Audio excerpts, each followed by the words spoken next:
1 Timóteo, capítulo 5. Ora, se alguém não tem cuidado dos seus, e especialmente dos da própria casa, tem negado a fé, e é pior do que o descrente. Versículo 8. O doutrinamento de Timóteo foi realizado por Paulo de forma pessoal e também escrita.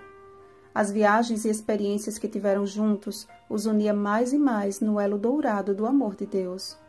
O jovem discípulo tornou-se uma referência quanto ao procedimento, e suas palavras deveriam segui-lo.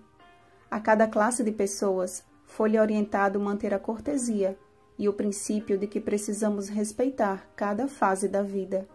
Ao repreender os idosos como a pais, as idosas como a mães, e aos moços e moças como a irmãos e irmãs, foi expresso o ardente desejo de Deus, que o seu povo esteja unido como uma só família. Na tentativa de evitar injustiças, Paulo fez distinção entre viúvas.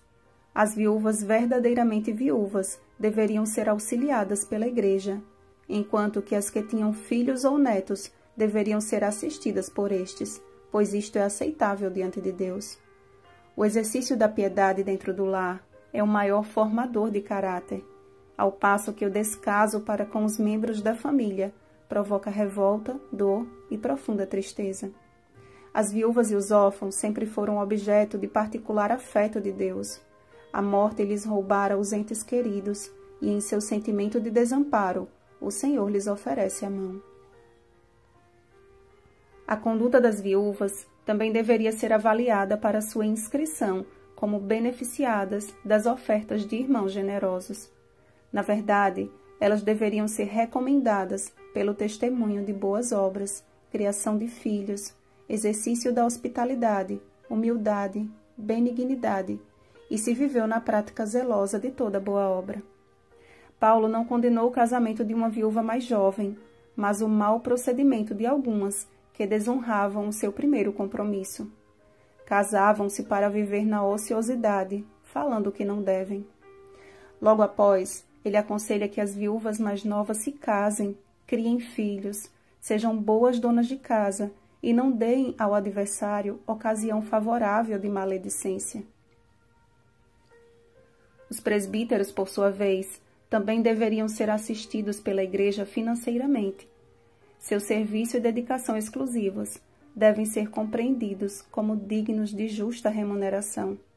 Como líder da casa de Deus, sua reputação deve ser preservada e nenhuma denúncia lhe deve recair, senão exclusivamente sob o depoimento de 2 ou 3 testemunhas.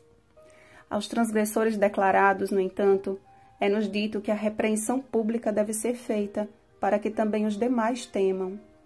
Timóteo deveria ser imparcial e sábio. Suas mãos jamais deveriam investir alguém cuja conduta não fosse claramente libada. De uma coisa precisamos estar certos: idosos, moços, viúvas, presbíteros, dentro em breve, todos estaremos perante o Senhor de toda a terra. E enquanto os pecados de alguns homens são notórios e levam a juízo, os de outros só mais tarde hão de ser manifestados. Que a nossa vida revele as boas obras do Espírito Santo e quer como membros do lar ou como membros do corpo de Cristo, possamos cumprir com fidelidade a parte que nos corresponde. Conserva-te a ti mesmo puro. Bom dia, purificados em Cristo. Rosana Garcia Barros.